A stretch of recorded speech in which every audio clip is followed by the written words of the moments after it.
बिस्मिल्लाहिर्रहमानिर्रहीम। मैं अपने YouTube channel program across the board with Asif Sohail के साथ आपके सामने मौजूद हूँ। यकीनन काफ़ी अरसे के बाद आपके सामने मैं आज अपना प्रोग्राम लेके आया हूँ। मैं एक्चुअली एक रिसर्च प्रोजेक्ट के साथ, जो एक स्पोर्ट्स रिलेटेड प्रोजेक्ट है, उसके साथ मैं काफ़ी अरसे से काम कर रहा था, जिसकी वजह से इतनी मसरूफ़ियत थी कि मुझे फ़ुर्सत नहीं मिली कि मैं आप लोगों के साथ कुछ अपने व्यूज़ जो हैं वो शेयर कर सकूं। वो प्रोजेक्ट तो अभी भी जारी है, लेकिन एक पिछले चंद दिनों में एक इंतहाई एक अफसोसनाक वाक़या हुआ है पाकिस्तान की अदालती तारीख़ में। वैसे तो हमारी अदालती तारीख़ जो है वो काफ़ी उसके स्याह कारनामों से भरी हुई है, लेकिन ये पिछले चंद दिनों में ये बाकायदा उन्होंने एक लाहौर हाई कोर्ट के चीफ़ जस्टिस जो हैं, उन्होंने हमारे एक बहुत ही डिसिप्लिन्ड और बड़े ही ऑर्गेनाइज्ड जो इंस्टीट्यूशन है उस पर एक डायरेक्ट अटैक किया है। और ख़ास तौर पर एक ब्रिगेडियर के ख़िलाफ़, मुझे नहीं पता कि वो ब्रिगेडियर साहब जो हैं वो इन सर्विस हैं या रिटायर हो चुके हुए हैं, लेकिन जिस तरीके से उन्होंने कि मैं तुम्हें अपनी अदालत में बुलाऊंगा, फूल उतार के तुम्हें आना होगा और मैं वहीं से तुम्हें जेल भिजवा दूँगा, तो मुझे लगता ये है कि जैसे उन्होंने वो सर्विंग ब्रिगेडियर के ख़िलाफ़ अपने रिमार्क्स दिए हैं। अच्छा, अब मुझे अफसोस इस बात का है कि ये हमारी अदलिया जो है ये किस तरफ जा रही है। क्यों अखबारात की सुर्खियाँ बनाने के लिए, हेडलाइंस बनाने के लिए वो इस तरह के घटिया, गलीज़ और हतकमेज़ जो हैं वो रिमार्क्स देते हैं, सिर्फ़ तस्वीरों में आने के लिए, सिर्फ़ अखबारों में आने के लिए। आप लोग ये समझते होंगे कि शायद इसी वजह से, लेकिन इसकी और भी एक पहलू है। वो पहलू जो है वो पता है आपको कि हमारी जो लाहौर हाई कोर्ट, ख़ास तौर पे जो लाहौर हाई कोर्ट जो है, उसमें पिछले 30-35 सालों में जितने जजेस भर्ती हुए हैं, वो एक अपनी काबिलियत और अपने इंतहाई तजर्बे की वजह से नहीं भर्ती हुए, उनकी अपॉइंटमेंट हुई, बल्कि वो एक ख़ास जो फैमिली है लाहौर की,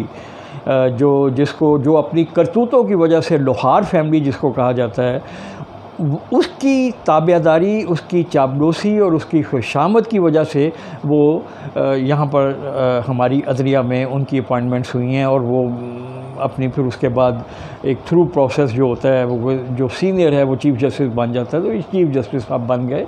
तो इसमें इनकी ज़ाती काबिलियत, इनके कोई बहुत ही आला तजर्बात जो उसमें वकालत में बहुत ज़रूरी होता है, वो उसका कोई दखल नहीं है। ये सिर्फ़ और सिर्फ ज़ाती वफ़ादारी और ज़ाती जो उनकी चापलूसी है एक ख़ानदान की, उसको, और जो उन्होंने रिमार्क्स दिए हैं मुझे उस पर कोई बहुत ज़्यादा हैरत नहीं हुई है, क्योंकि इस तरह के रिमार्क्स जो हैं वो हमारे एक साबिक चीफ़ जस्टिस जो सुप्रीम कोर्ट के थे वो भी दिया करते थे। वो सिविल ब्यूरोक्रेसी के आला अफसरान को अपनी अदालत में बुलाते थे और उनको इंतहाई हतकमेज़ उनके साथ सलूक करते थे, और मैं ये कर दूँगा, मैं तुम्हारी पतलू में उतार दूँगा, मैं फ़लाँ कर दूँगा। और आज वो अपने उन स्याह कारनामों की वजह से उनको कौम जो है वो काना दज्जाल कहती है। ठीक है, तो मुझे कोई ख़ास हैरत नहीं हुई, लेकिन अफ़सोस इस बात का हुआ, अफ़सोस ज़रूर हुआ कि हमारी जो प्रोफेशनल आर्मी है, जो इस वक्त दुनिया में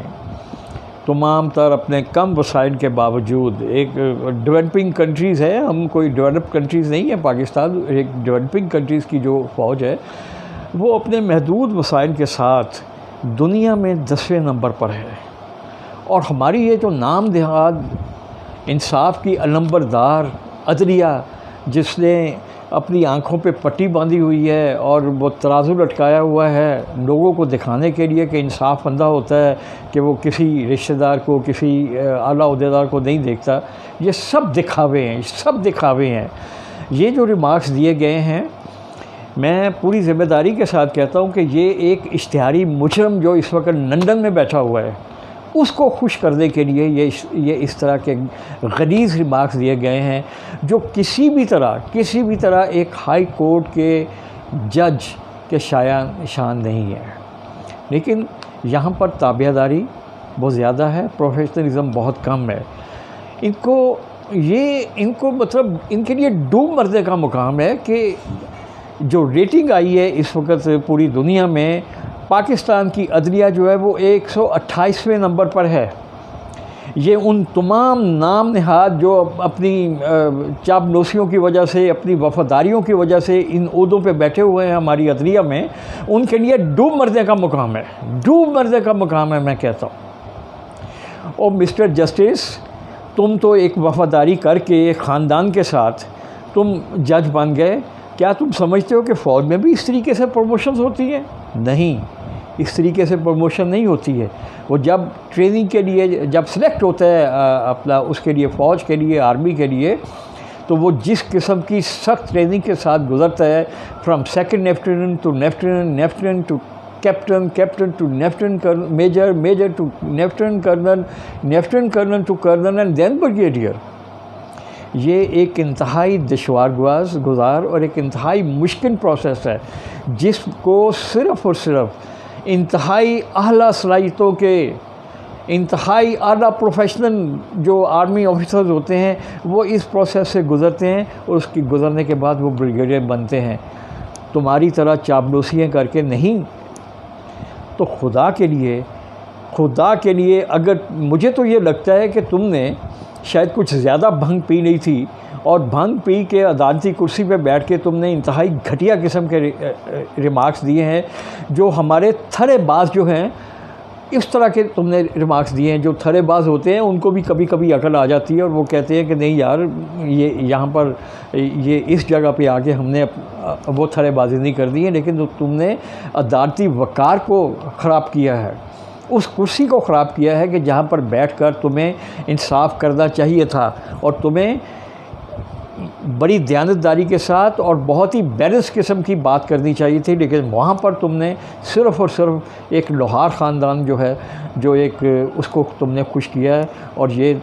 बहुत ही शर्म की का मुकाम है। और मैं इससे ज़्यादा अब तुम्हें क्या कहूँ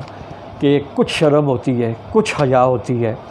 और आखिर में मैं वार्निंग तो नहीं दे रहा हूँ, मैं कोई वार्निंग नहीं दे सकता हूँ, लेकिन मैं ये ज़रूर कह सकता हूँ कि डरो उस वक़्त से जब इंसाफ के तलबगार इंसाफ ना मिलने पर तुम्हें अदालतों में जूते मारेंगे और तुम्हारा मुंह काला करेंगे।